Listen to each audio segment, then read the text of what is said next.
Surely you can't be serious. I am serious. And don't call me Shirley. Oh, Captain, my captain. I'm telling you straight, it's my way or the highway.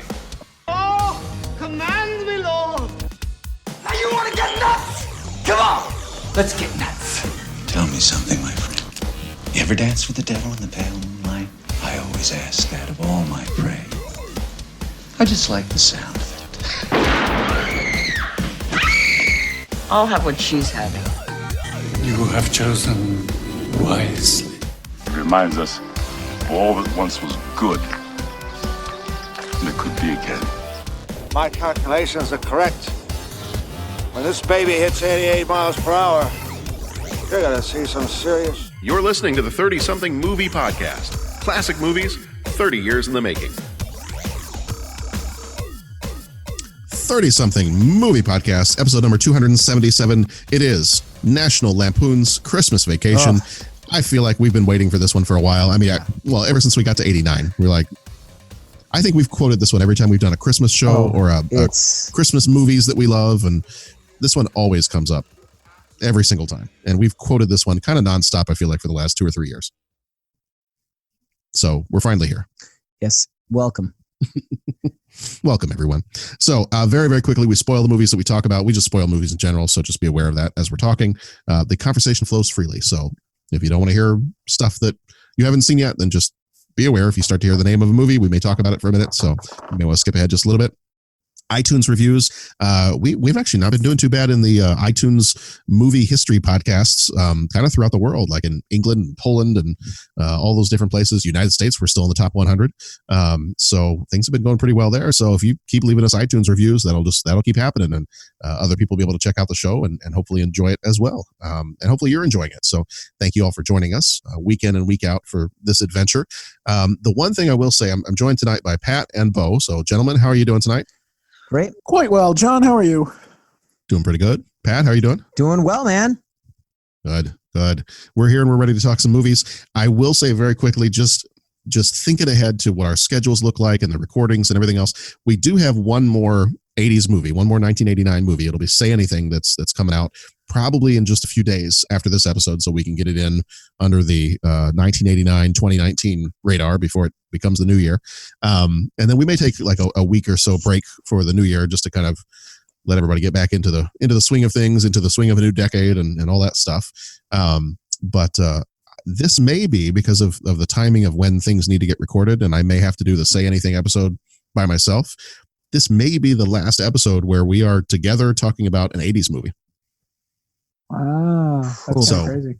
We've been doing this for what's it been? 4 years now? 5 years now since we've started. It's been about 4 years. Yeah, because we started 2015. I think we officially started. I got to look back. I think we officially started maybe February of 2015. I believe is when we started. So I'd have to go back and look at that again, but I think that's when we started. So we're sneaking up on 5 years here. So we started this off as an 80s thing, and I don't know if we really thought it was going to go into the 90s, but here we are barreling ahead into the 90s. Yeah. So, but yeah, this may be, and this is a nice one to be our last one where we're kind of together talking about 80s movies. Mm-hmm. It's a good one to be that milestone. Yeah, agreed. So I will just say, I know we've said this several times, but I have a lot of fun talking movies with you guys. And I know that was the whole purpose of this, was we used to just sit around and talk movies anyway. So we figured, why not stick a microphone in front of our faces and try this podcast thing out. Right on. So, all right, well, let's jump on into National Lampoon's Christmas Vacation. This one came out on the 1st of December, 1989, rated PG-13 with a runtime of 1 hour, 37 minutes, directed by Jeremiah Chekik, who also did Benny and June and the TV series Helix. Producers on this one were John Hughes, who died in 2009, and Tom Jacobson. Hughes did Pretty in Pink and Home Alone. Jacobson did Mission to Mars and Mighty Joe Young. Writer for this one was John Hughes, who also did Uncle Buck and The Breakfast Club. Cinematography was Thomas E. Ackerman, who also did Back to School and George of the Jungle.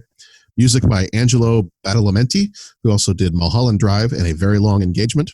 Budget was $25 million. Box office was $71.3 million. Rotten Tomatoes critics gives it a 65%. Rotten Tomatoes audience gives it an 86. IMDb gives it a 76. Letterboxd a 72. CinemaScore gives it a B+.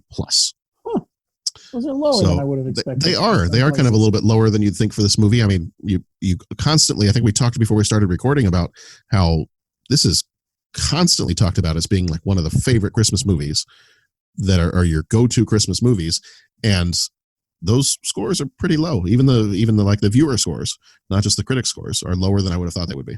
Yeah, that's weird. So, well, everybody has the right to be wrong. Yeah, so. this is true. They can sit there in their wrongness and be wrong. Right. Starring Chevy Chase as Clark. He was in Caddyshack, Three Amigos, and Fletch.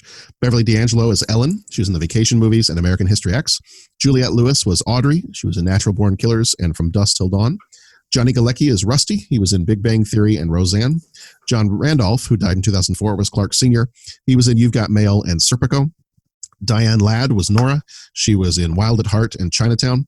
E.G. Marshall, who died in 1998, was Art. He was in 12 Angry Men and Superman 2. Doris Roberts, who died in 2016, was Frances. She was in Everybody Loves Raymond and Remington Steele. Randy Quaid was Cousin Eddie. He was in Kingpin and Independence Day. Miriam Flynn, who was Cousin Catherine. She was in Mr. Mom, Babe, and the rest of the Vacation movies. Cody Berger was Rocky. He was in Forever Young and Heavyweights. Ellen Latson was Ruby Sue. She was in Fatal Attraction and The Equalizer. William Hickey, who died in 1997, was Lewis. He was in Sea of Love and The Name of the Rose. Mae Kestel, who died in 1998, was Bethany. She was in Who Framed Roger Rabbit, and I think she was also the original voice of Betty Boop, wasn't she? Pretty sure she was. I think so. I know she was in Who Framed Roger Rabbit, but I think she was the original voice. Huh. Interesting. I believe. I'd have to go back and look at that, but I think that's... I would trust your judgment over most. So her claim to fame. Sam McMurray played Bill. He was in Raising Arizona. Nicholas Guest was Todd Chester. He was in Trading Places. Julia Louise-Dreyfus was Margot Chester. She was in Seinfeld. Brian Doyle Murray was Frank Shirley. He was in JFK. And Nicolette Scorsese, her name is Mary. She was in Boxing Helena. Here's the trailer, and we'll be back in just a second. I think we're just gonna. I think it's just gonna be a quote-a-thon. You know what? I had to say that's my name. No shit. So here's the trailer. Here's the trailer, and we'll be back in just a moment. Male Kalekiyaka is the way to say. 'Tis the season to be jolly, fa la la la la la la la. After vacationing across America and throughout Europe, Take it, Russ. this holiday season, the Griswolds are going to play it safe. Clark, we're stuck under a truck. They're staying at home. I give you the Griswold family Christmas tree. Hope you're not getting sap all over your sweater, Clark. All Clark wants is a quiet, old-fashioned Christmas. Sorry. Got a little knot here. You can work on that. What he's going to get is the gift that keeps on living. Merry Christmas. His family. We didn't come to impose. Oh, hell, there's plenty of room. Do you sleep with your brother? Do you know how sick and twisted that is, Mom? Well, I'm sleeping with your father. Have you got a kiss for me? You better take a rain check on that, Art. He's got a lip fungus they ain't identified yet. But no holiday could ever be more deeply touching. We were gonna call, but Eddie wanted to make it a surprise. If I woke up tomorrow with my head sewn to the carpet, I wouldn't be more surprised than I am right now. We're really gonna fly down the hill with this stuff. So genuinely moving. Can I refill your eggnog for you? Drive you out to the middle of nowhere, leave you for dead? More truly uplifting. Can I show you something? I was just browsing. Or more down to earth. Merry Christmas! If Santa is smart, he'll stay well clear of this joint. It's a death trap. Than Christmas with the Griswolds. Everybody come out quick, look at the lights! They want you to say grace. I pledge allegiance to the flag of the United States of America. This year, let Chevy Chase light up your holidays. National Lampoon's Christmas Vacation. That thing had 9 lives. She just spent them all. You woo, crack up.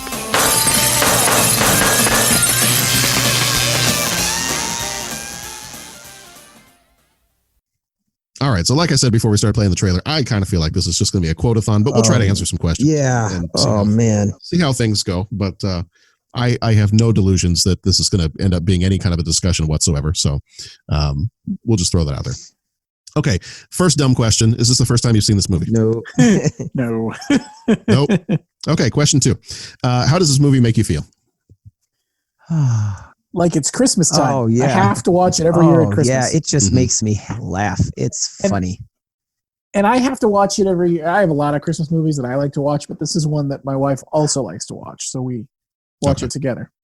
Yeah. So this is one of those that, even if I don't, I usually try to watch it in some way every Christmas time, whether that's, if I was grading essays and I'm up late at night or something, I just need to put something on or whatever it is. I mean, I think before last year, it had been a couple years since I had watched this one, but it was on heavy rotation growing up. Oh yeah. All of the vacation movies were on heavy rotation growing up. The only one I haven't seen is Vegas Vacation. But, yeah, it's funny. I haven't either. Oh, really? Okay. Yeah. I from what I hear, that one could be left alone. What happened in Vegas Vacation can stay in Vegas Vacation. Yep. Right. Well, the little lights, they're not twinkling. I know, Art. Thanks for noticing. Thanks for noticing, Clark. Is your house on fire?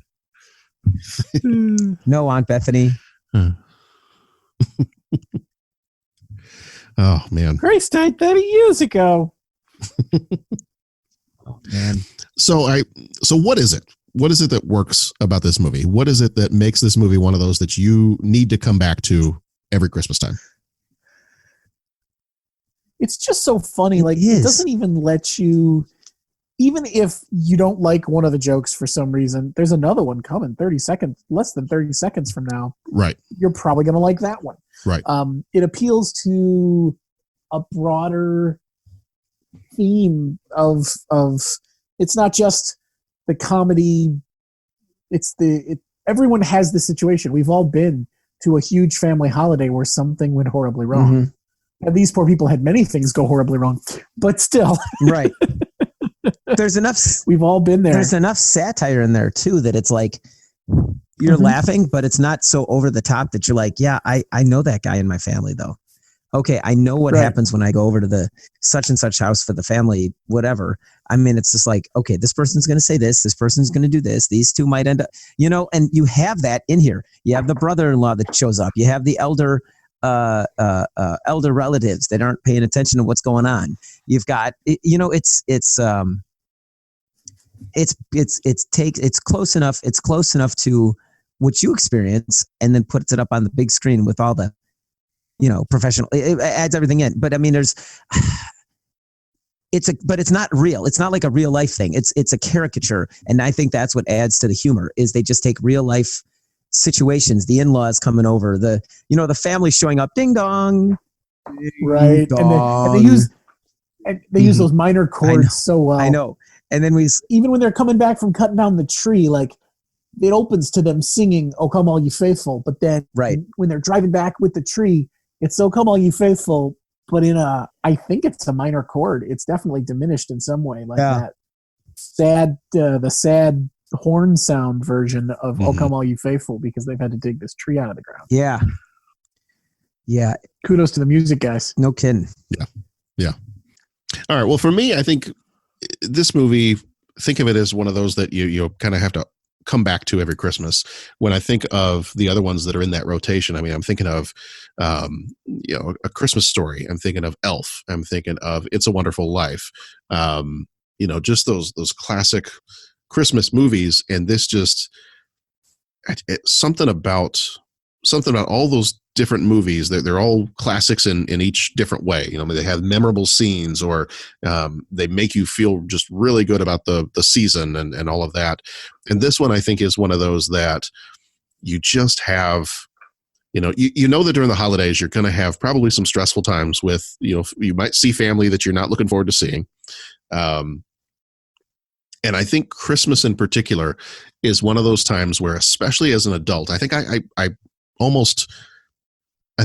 this movie means more to me as an adult now, because I'm watching it through the eyes of, I just used to think it was a funny movie with funny characters, but now I'm watching it through the eyes of a father who is trying to do the best for his family, and it constantly falls through, but in a funny way and an endearing way.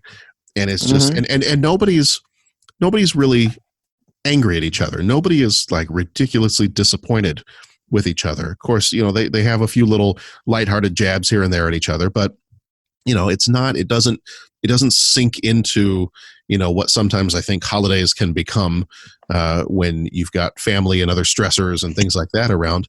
But I think that what this movie does really well is it takes the idea of, I want to do what's best for my family. Like, I want this to be an amazing experience for my family. And of course things are going to go wrong. I think especially watching this now as a dad, watching this movie, like, there's so much about this. I chuckled. I don't think typically watching this before I laughed quite as much as when they're in the scene in the car at the very beginning and the mom and the dad are singing and they're trying to get the kids to sing and nobody starts singing. Mm-hmm. Like, oh my God, that's half the car rides we go on right now. Awesome. I've done this. It's right. I'm like, Take it, Russ. I'm like, right. And I'm looking at this and going, yeah, I'm looking at this. I'm going, yeah, no, that's pretty much every car ride right now. It's just, right. The mom and dad are up in the front singing. The kids in the back are either completely tuned out or they're like, oh man, we got to put up with these guys again. Right. But it's just, it's that kind of that endearing piece of, he's just doing the best he's trying to do the best he can for his family. And there's, there's almost there's not an ounce of malice in this movie. Like, there's nothing corrupt about this movie. There's nothing that's mean-spirited, I don't think, about this movie, at least not when I watch it.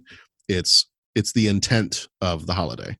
It's, you're trying to do the best. You're trying to make it but I think that's what I like about this movie, is that there's nothing in here necessarily that I would look at and think, this movie doesn't have a cynical bone in its body, is what I think. No, it doesn't. No, it doesn't.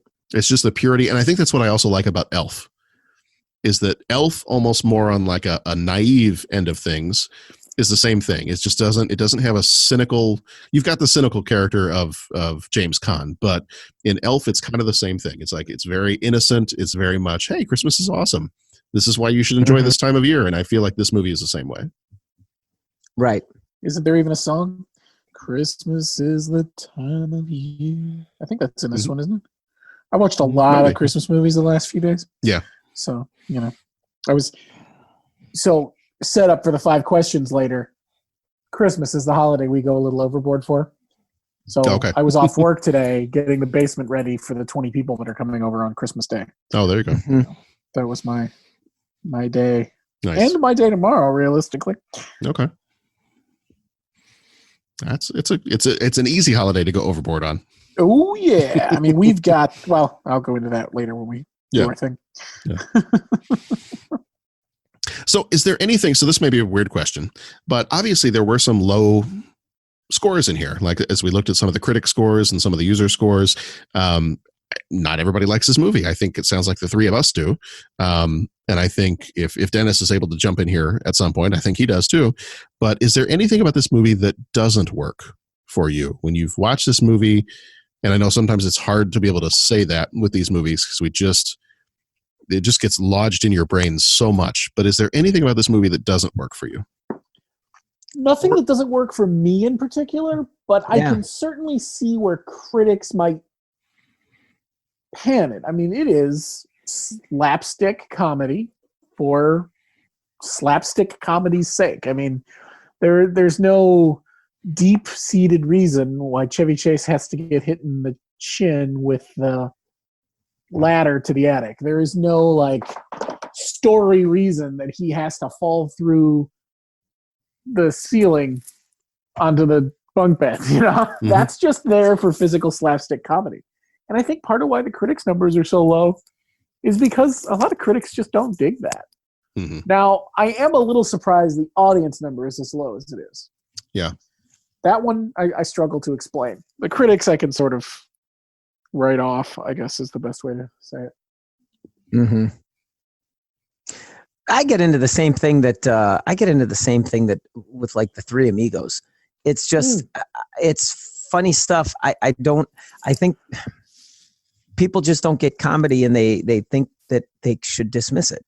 That's what I think, because it's not overly dramatic. So, they think that the movie is, not worth it. I mean, and maybe, well, I don't know. I don't want to put words in a critic's mouth, but why else give it low scores unless you think that it's not it's not relevant. And I for some reason, it just seems that comedy gets dismissed as irrelevant. And I think that's why you see some of the scores the way they do, because I think critics will look at that and just kind of, oh, yeah, okay, yeah, joke, slapstick, who cares? Yeah. Yeah, it's the audience ones that I really struggle to explain. Yeah. Yeah, I don't know. I don't know if people, I don't know if it was that people just really enjoyed, I mean, because humor-wise, it's the same as the other two up to this point, what would have been the other two vacation movies. Mm-hmm. But I mean, I guess they're not, they're not traveling anywhere to go on vacation. They're not, I don't know. Maybe if you really liked the travel aspect of the first two vacation movies, you missed that in this one, or yeah, I don't know, because I feel like you're hitting some of the same beats that you did in the other movie. Maybe some people were just tired of it at that point and they wanted something new.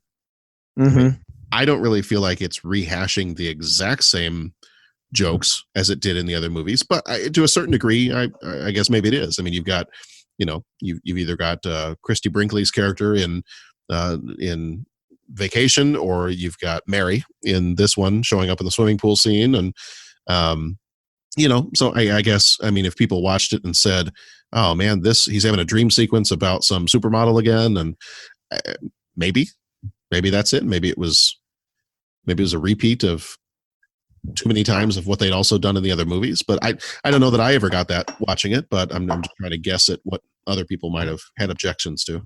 Yeah. I'm going to give a shout out to the friends of the show down in Oklahoma. And Jason's quote is, "I just don't think they can appreciate the awesome." Yeah. There you go. I mean, I just, I mean, yeah, why else would you give this movie a hard time? Like, I just don't get it.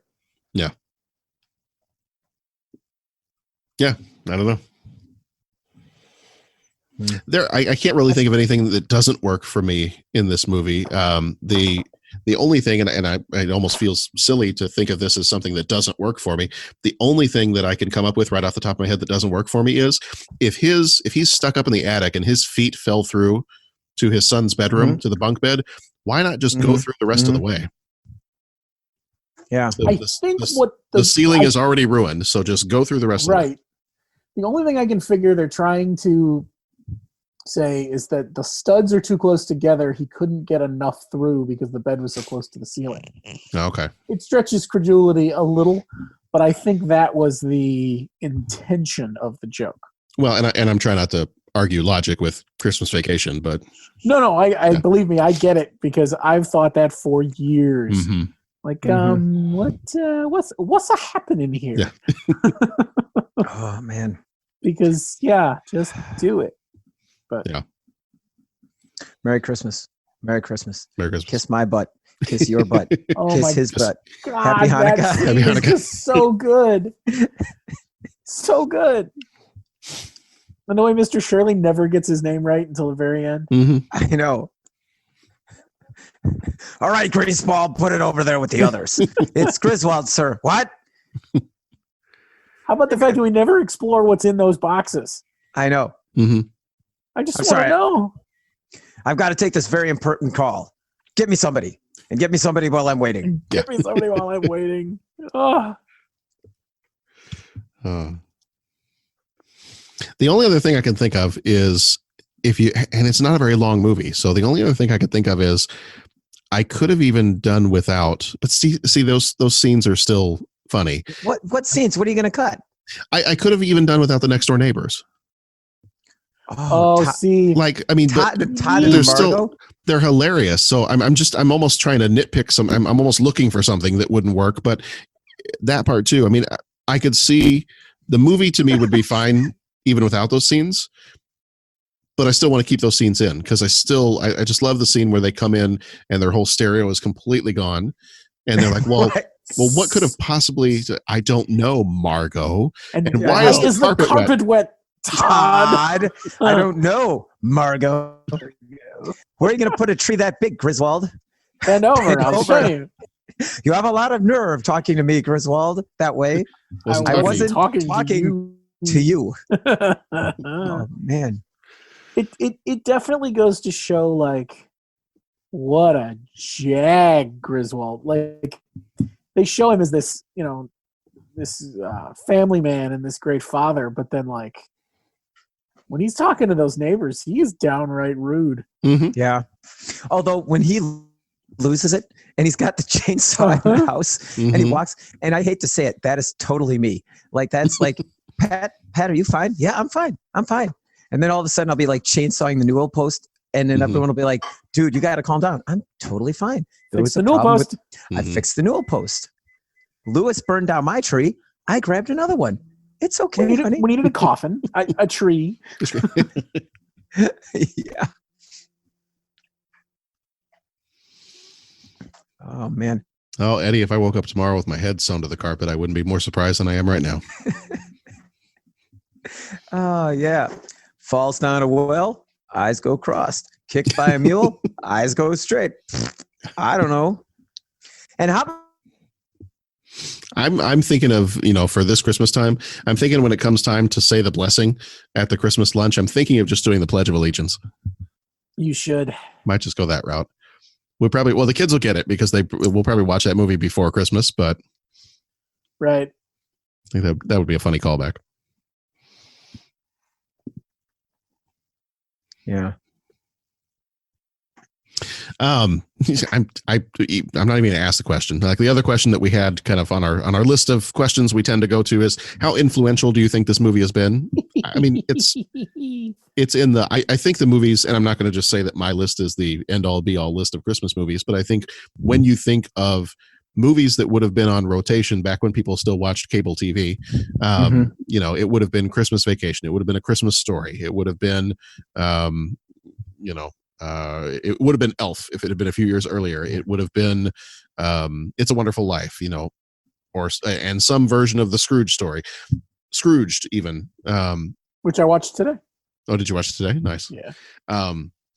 But yeah, this is one of those movies that I think if you were to make a list of, let's say, even like top 5 modern Christmas movies, even to narrow it down from within the last 30 to 40 years, I think this is probably going to show up on a lot of people's top 5 lists. It is just a classic movie. There's two kind of people in this world: the people that have seen National Lampoon's Christmas Vacation and people that haven't seen National Lampoon's Christmas. I mean, that's like everybody knows this movie. Mm-hmm. Yeah. Hey, who played? I think my Zoom thing was doing its patented cutout. Every minute. Who played Cousin Eddie? Randy Quaid. That's Randy Quaid. Yeah. Randy Quaid. Yeah, I couldn't think of his name. Randy Quaid. Boy, that guy's just amazing. Mm-hmm. I mean, he plays serious roles. He plays, joke. I mean, that guy's got game. And I don't know, like the whole Cousin Eddie character, the way he plays that's just pretty amazing. Well, and what's great about that is you have, up to this point, other than the core Griswold family, including even the kids because they're different every movie, but other than Clark and Ellen, is that his wife? Yeah, Ellen. Yeah. Other than Clark and Ellen, the actors are all different for the kids. Mm-hmm. The relatives are all different, so you're meeting relatives you've never met before, and that's when I think you've got what is kind of a new movie, but then it just feels like you're coming back to something comfortable all of a sudden when Cousin Eddie shows up. Yeah. And they're just there, they're checking out the lights, and all of a sudden he goes down the line, and all of a sudden, boom, there's Eddie. Like no fanfare, no announcement. It's just there he is. You're like, oh, we're in a vacation movie. Yeah, I can't think of anything not to like about this movie. So you started to mention, Pat, about Randy Quaid and performances of his that have been great, whether serious or funny or whatnot. Is there someone that you can pinpoint in this movie? If you had to pick one person that was kind of the standout performance in this movie, and let me make it a little bit more difficult for you and say you can't say Chevy Chase. Yeah, I think I would say Cousin Eddie. Okay. I think Cousin Eddie really made it. I mean, everyone else, they had, everybody that they had was, I think, perfect casting. I don't think anyone was weak. And I mean, even the bit parts, the guy that played the boss, and he's been in a bunch of these things. The guy that played the police captain, Christmas bonuses? You got rid of Christmas bonuses? Man, that's pretty low. If I had a rubber hose, I would beat you. I mean, yeah, so that all that stuff is great. I really just think that the big standout character was Cousin Eddie. Merry Christmas. Crapper was full. Yeah, I asked my own question, and then I realized I had to answer it. Hate when that happens. Yeah. Moving beyond Chevy Chase, I think in this movie, and I think that's one of the things I've always appreciated about her part in each of the different vacation movies, is probably Beverly D'Angelo. Like, she's not really in there necessarily delivering the most comedic lines, but she's kind of, for lack of a better term, she's the straight man to Chevy Chase, and just the way that she delivers some of her very straight lines, like she's like the level-headed one in the family, and just the way she delivers some of those lines are just hilarious, because she lives with this man, she loves this man, but she's got to find a way to keep her sanity in the midst of being married to Clark Griswold. Right. So I think some of the times, like even just looks that she will give him when he's talking, or looks that she will give somebody in a scene, I think are just hilarious. Yeah. And I will say it took me years before I caught, what was going on when the cops came in and everybody told him to freeze. Yeah. Oh God. Yeah. That's one of my favorites. Welcome to our home. Yeah. And the little sound effect is hilarious. If you go back and watch that scene. Yeah. Yeah. Well, she's the quintessential, like what they used to call the straight man. I mean, but it was like, she doesn't like act big, she really just fits in. And that's just what really brings out the zaniness of everyone else around her. But you're right, but when you watch her, she just sums up the normal person's frustration and humiliation and anger. And, well, I don't know what you want me to say, Audrey, except that it's the holidays and everybody's miserable. Yeah. I really love Aunt Bethany. She cracks me up and always has. She doesn't have a lot to do, but what she does is just awesome. So, Grace, she passed away 30 years ago. The blessing. And then she gets herself all set and she's like ready. And then she starts with the Pledge of Allegiance and you die. It's just too good. All right. So before we get to our 5 questions, I do have to get to this point. Is there a favorite scene? Or I don't want to say favorite quote, because we'll be here all night. But if you have some favorite quotes, that's fine too. But I feel like that's just going to come out naturally. Is there a favorite scene in this movie of all the different little scenes where where they go sledding, where he's putting up the Christmas lights, where he's stuck in the attic, where they're getting the tree at the beginning, where all these different bits and pieces? Is there one scene that when you think of your knee-jerk reaction, when you think of Christmas Vacation, what's the first scene that pops into your head? Oh, it's him freaking out. It's the happiest bunch of since Bing Crosby tap dance with Danny freaking Kaye. I mean, that right there. That whole thing. The happiest Christmas. Yep. Yeah, the complete meltdown. Like he's just had it.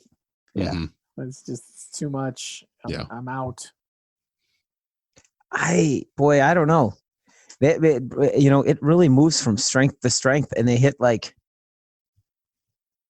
I don't know. I think mine is probably the scene with the Christmas lights when he's trying to figure out like why they will not light, and then the next second they're all lit, and then he just loses it. And kicks apart the Santa Claus. Apparently, he really did break his pinky when he punched the Santa Claus statue in that scene. Oh, jeez. Okay. But I mean, just that whole scene of him going to pretty much everything with the lights, putting the lights up and all the stuff, falling off the ladder and stapling his own sleeve to the roof. And just the insanity of the lights, and then that whole back and forth of they're on, they're not on, you're blinding the neighbors, you're all this. I think when I think of this movie, that's probably the first thing that comes to mind. Yeah. Agreed. We checked every bulb, didn't we, Russ? Oh, sure, Dad. Oh, sure. Well, maybe we just got to go up there and check. Oh, look at the time. I got to go to bed. I got to brush my teeth, feed the hog. Still got some homework to do. Still got those bills to pay, wash the car. That's funny. And then, another Beverly D'Angelo moment. She knows he's staying out there, so all she just says is, "Don't stay up too late." And she goes to bed because she's like, yeah, I'm out. Mm-hmm. All right. Well, I think it's about time for 5 questions. So let's jump on into our Christmas vacation 5 questions. He asks each traveler 5 questions. It's impossible to answer. Impossible because you don't know the answer. Nobody could answer that question. You've got to ask yourself one question. What are you asking me for? I don't know. What you just said is one of the most insanely idiotic things I have ever heard. At no point in your rambling, incoherent response were you even close to anything that could be considered a rational thought. Everyone in this room is now dumber for having listened to it. I award you no points, and may God have mercy on your soul. All right, 5 questions this time around. First of the 5 questions is, do you have a favorite Christmas holiday tradition? Something that you do around about this time every year. And actually, it doesn't have to be, let's say, Christmas related. It doesn't have to actually necessarily be on actual Christmas Day. But if it's something Christmas related. And mine's pretty easy. I can say roundabout actual Christmas time is all of the Christmas cookies that everybody brings in. I mean, the family divides it up, and we just have this massive collection of cookies and ginger snaps and chow mein noodle cookies covered in chocolate and just all kinds of it's just amazing. I mean, it's probably a diabetic's nightmare, but it is what it is, and it's Christmas time. Probably that, but then my other one that's not on actual Christmas Day or Christmas time would be heading into Christkindl Market in the city. And we usually tend to do that. That's actually become more of a Thanksgiving thing for us to do it around that time, but obviously it's Christmas themed. So sure. So those would be mine. Got it. When we put our tree up every year and put the lights on it, we watch White Christmas while we do it. Oh, nice. That's probably my favorite one. Man, so many. I guess my number one memory of Christmas and tradition and all that is usually Christmas Eve is filled with heading to church, and the earlier services, the kids are singing in their choir and these groups and certain groups playing and all that. And then there's kind of like a period where you go home and get the kids tucked into bed and everything's good. And then I typically go back and do the late night service, the 11 o'clock or midnight service, and playing at that and participating in that. And then, everything, they close down the church and everything, y'all head out from there. And then you're driving home at midnight, 1 o'clock in the morning. And it's just kind of like ready for the kind of a fresh start and just trying to carry that and figure out how you're going to try and carry that feeling forward for the next 365 days. And just, that's just a good feeling. The rest of the world's asleep and you're just heading home. And I don't know, that's kind of a special one. That's kind of a special tradition or memory, if you will. Yeah, we would always do, growing up, we would go to the Christmas Eve service was always a candlelight service. At the very end, you light your candles. I think everybody sings usually Silent Night. Yeah, that's always something we would do regularly growing up. Yeah. Our church does that. And usually the way, everything dies down and they have a kind of a thing that includes some narration over it. And then usually the other trumpet player in our brass quintet and I will stand in the back of the church and play Silent Night. Although I think we stopped playing it in the back because we couldn't find our way back there in the dark. So we'll see what happens this year. But yeah, that's always just pretty cool. Nice. All right. Question number 2. Do you have any fond memories of sledding? Oh. I actually have to say not necessarily, because I grew up in Texas. Yeah, fair enough. You don't do a whole lot of sledding in Texas, and by the time I moved up here, I maybe was almost, I don't want to say too old for sledding, but I do remember one time we had a really long driveway in Texas, and the one time that I remember it snowing, we had like a whole bunch of the neighbors came to our driveway because it was also sloped downhill. But you also had to be very, very careful because it sloped downhill, and then it went obviously straight to the street that our house was on. Now it was kind of not rural, but it was outside of town, so it wasn't a super busy street. But then the problem was directly across the street was this like thicket of thorn bushes and things like that. So if you went too far sledding down the hill, then you ended up in the thorn bushes. Mm-hmm. So that was kind of that was the lesson on how to turn when you got to the bottom of the hill. And I remember one of our neighbor friends did not turn and got cut up, pretty nasty cuts from all the thorn bushes. But that's probably about one of the only times I remember sledding as a kid. But you guys are from around here, so I'm sure you have other memories of sledding. My grandfather had one of those big, long wooden toboggan sleds, and he had a tractor, and he would pull all the grandkids on the big sled behind the tractor around the backyard. It was fun. Nice. Then you'd get going really fast, and you'd try to make the kid in front of you or behind you fly off if you could. It was fun. Nice. Yeah. That's sweet.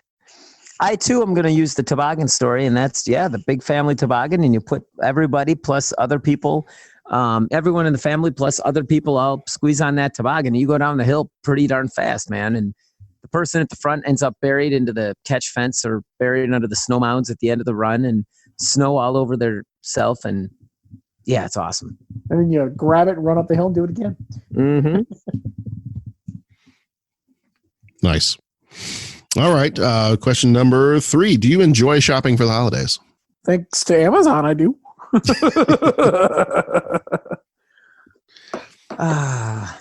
The mall this time of year is just a nightmare. The one thing I will say, I do like going down to Macy's in the city. Mm-hmm. Previous, used to be Marshall Fields. Yeah. Around Christmas time every year. That's like about going all there. I can handle. Mm-hmm. Why do you like going down to that store? I don't know. I can't explain it. It's just being down there, being in the midst of it all, and you see the windows, and then you go down. I think I like going down to the Frango Mint Cafe on the lower level and getting some coffee and seeing all the different things that they don't have all of the flavors of Frangos at the small local store. Mm-hmm. Get all the weird Frango things, like they have Frango coffee and Frango hot chocolate, and they used to have Frango cookies, although I feel like those have sort of been discontinued. Yeah. They have Frango like chocolate bars, not like just the little things. They have actual chocolate bars, but you don't always see those at the local stores. Right. I think Macy's does a better job of that than Fields ever did, but so that's fun to do. Usually we try to go to the Walnut Room for lunch or dinner, something like that. We actually might try to do that Monday. What about you, Pat? Do you enjoy the shopping at all? No. Absolutely not. Not my bag, baby. Okay. I mean, I like doing stuff for people. I like that, but I don't like going to stores. I'll buy everything that I can on Amazon, and I don't like going to stores. I don't like toiling with stores. I don't like driving to stores on roads infested with people that are late to the stores that I'm going to. Mm-hmm. I just infested with people. Wow. Yes. Yes. And I'm not every person, but just there's a certain group of drivers that lay dormant during the year. And then as soon as you get to like this month, they all come out and they just drive around. And like the goon squad in hockey, they just drive around looking for people to hit. And I don't know. Okay, so I'm going on a rant, so I'll bring it back. But no, I don't really like the shopping. If I have to pick something up last minute, I don't mind running into a store and, hey, can I pick this up? Okay, how much? Okay. But I just, Can I take something out for you? Can't see the line, can you? Yeah. See, I enjoy finding things for people. Like I enjoy that kind of stuff, but anymore, it's just, I'd almost rather just do the research of finding something fun and just doing it on Amazon. Like I don't mind supporting local businesses and things like that, but it's just with the busyness of the holiday season, it just almost feels like there's not enough time to go shopping for things, to actually go places and go shopping for things. And in the last couple of years, I think we have done primarily a lot of Amazon. We try to do some of the research and the other stuff ahead of time, but I think that's kind of with the busyness and everything else, that's what we end up resorting to. Sure. Yes. So if there was a holiday, question 4, if there was a holiday that you were going to go overboard on, what holiday would that be? Oh, it's Christmas. Okay. For me, it's. I don't know.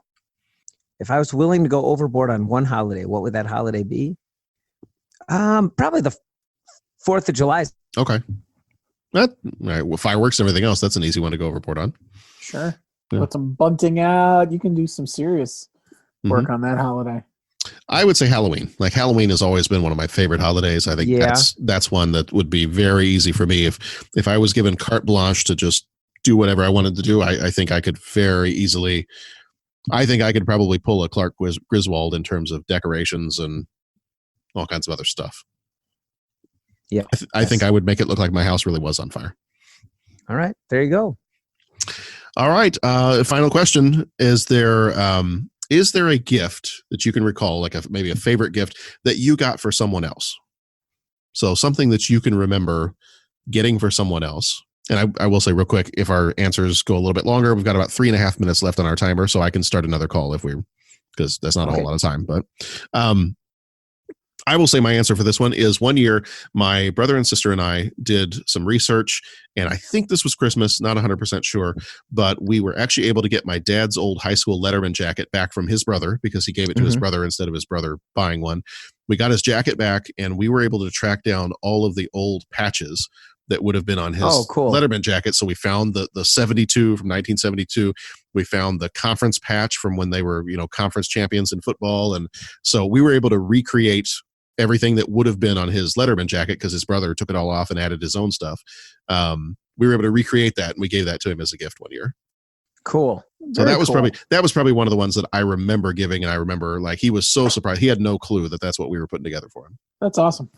Yeah, that's nice. I don't know if I've got a gift that really stands. I don't know if I can answer that one. I don't know if I got anything. I mean, I like to think that I got gifts for people and they thought it was nice, but nothing that was extraordinary. Okay. Yeah, that's fair enough.